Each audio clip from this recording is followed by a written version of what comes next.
एक बार की बात है, शाम का समय था। जंगल में काली घटाएं छाई हुई थी। काली घटाओं के कारण जंगल में बिजली गिर गई थी और जंगल में आग लग गई थी। उस जंगल में एक सुनहरे बालों वाली सुंदर हिरनी रहती थी। वह शाम को एक नदी किनारे पानी पीने के लिए आई। उस समय उसने नदी के अंदर अपनी चिंता भरी परछाई देखी। उसके चेहरे पर चिंता दिख रही थी, क्योंकि जंगल में आग में उसका घर जल चुका था और उसे अपने बच्चों को जन्म देना था। वह हिरनी 3 महीने से प्रेग्नेंट थी और उसे प्रसूति का दर्द भी होने लगा था। तभी उस हिरनी ने सोचा कि वह अपने बच्चों को जन्म इस नदी के किनारे ही कहीं अच्छी जगह पर दे दे। अचानक से हिरनी को नदी के किनारे झाड़ियों में से कुछ आहट सुनाई दी। तभी उसने अपनी तिरछी नज़र से उन झाड़ियों की ओर देखा तो उसे एक परछाई दिखाई दी। उस झाड़ियों में से एक शिकारी शिकार करने के लिए अपनी बंदूक में गोलियां भर रहा था। वह उस हिरनी का शिकार करने की सोच रहा था। हिरनी पहले से ही बहुत घबराई हुई थी और उस शिकारी को देखकर और घबरा गई। हिरनी ने मन ही मन वहाँ से धीरे धीरे भागने की सोची। जैसे ही वह भागने लगी तो उसने अपने सामने अपनी मौत को खड़े हुए देखा। उसके सामने एक खूंखार शेर खड़ा था। वह शेर भी उस हिरनी को अपना शिकार बनाने की सोच रहा था।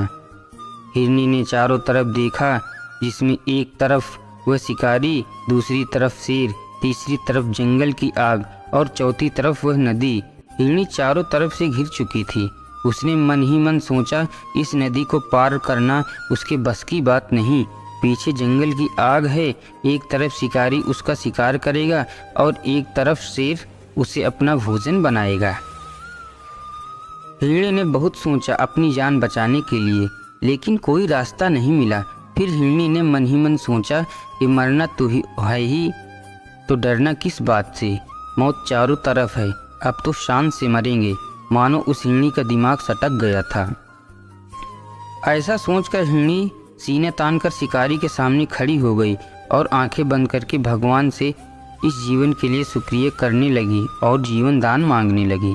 तभी शिकारी अपनी बंदूक में गोलियां भर चुका था और वह बंदूक को हिरनी की तरफ करके कंधे पर बंदूक रखकर हिरनी को निशाना बना ही रहा था कि एक अजीब सी घटना वहां पर घटी।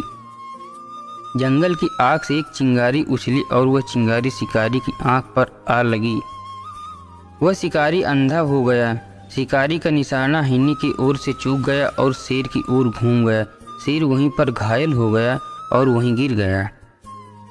बिजली की गर्जना के साथ वहां पर बूंदों के रूप में बारिश होनी शुरू हो गई। बारिश होने से मौसम बहुत ही सुहावना हो गया और जंगल में लगी आग भी बारिश के कारण बंद हो गई। इस सुहावने मौसम में हिरनी के 3 बच्चे ने जन्म लिया। इस इंस्पायर्ड स्टोरी हिंदी से हमें अपने जीवन में से ये सीख लेनी चाहिए कि हमें कभी अपने जीवन में परेशानियों से पीछे नहीं हटना चाहिए। समस्या तो हमारे जीवन में आएगी, इसका मुकाबला करना चाहिए, ना कि इससे डरना चाहिए। खुलकर समस्याओं का सामना करें और भगवान पर भरोसा करें।